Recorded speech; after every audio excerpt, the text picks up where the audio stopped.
How do you, I guess, just thinking maybe related to the 10-10-10 campaign, like how is church like different now, and how do you keep pressing forward? And, it's all up to God. We know that you're just going to kind of do the work you think is right through all of this with your team. Like, how does church look different? How do you kind of do church now in this kind of environment that we're in and kind of keep that growth up? I think for us, part of what happened was we had a unique stance, right? That was something that people were like, "Hey, that's where I want to go." So it resonated. The difference for me personally, as a lead pastor, is I was never a political guy. Like, I'd stay far away from politics. Like, just it's such a divisive topic. Mm-hmm. I am out. No, thank you. I just want to preach the word, get people saved.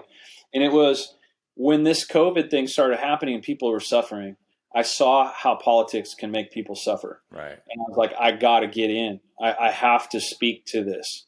So for me, it's changed in our church. It has changed because I speak on those topics now. I will help inform our people. I want them to understand what their positions are. Because when they get in power, that's going to affect our church. Right. And so I speak to those things now.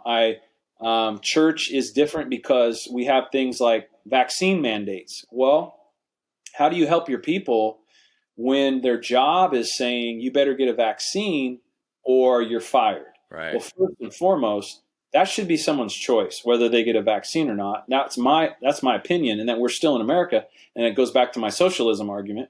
It's like we're leaning more and more towards socialism. We got to watch out here. And so how do we help them? Well, we can help them with religious exemptions.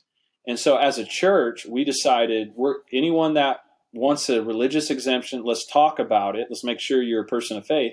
And then we're going to help you with that. Mm. And so that would have been something, we're not getting involved in that. We don't need to do that. But with the way people are suffering, because part of our mandate as pastors and churches is to help alleviate the suffering in the world. Mm. And that's one way we can do that. Yeah. People have been extremely appreciative. And honestly, I've been really shocked at how many churches would not do that for their people. And I just thought to myself, well, where else should they go? Where are they going to get the help they need? Right. And I think that's how church is changing for the good, is more and more churches are going to go, how do I practically help my people? This cannot be theory anymore. Right. It has to be what's going on in the world. How does the Bible speak to it? How do I help this person today? Right. Today. Yeah. Yeah.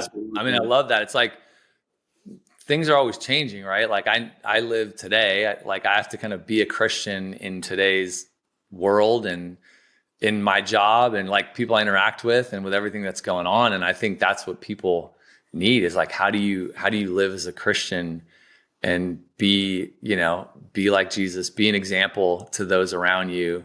And like the church is a spot where you come and you get together and you get energized by everybody else that's doing it and you help each other and everything. So you got to be able to help people with what's going on now, and not steer clear of it. But it's hard. I don't say that lightly. Like I think pastors are one of those jobs that, just like, nurses and first responders and all that, it's like one of the hardest jobs on the planet right now because of having to pastor people of all different kind of outlooks. But people are looking for that. Like, how do I stay Christian through all this? And that's the hardest part about it. And what we told our people is you may not agree with what I say from the pulpit. I'm promising you this. I'm going to give you the truth. Yeah. I'm going to tell you the truth. I have no propaganda. I'm only going to give you the truth. And then you got to decide what you want to do with it. Right. I mean, I don't expect to please everybody. Jesus couldn't please everybody. And so I know that there's going to be dissenters. There's going to be confrontations. But my mandate is to give them the truth and help them. Just help them.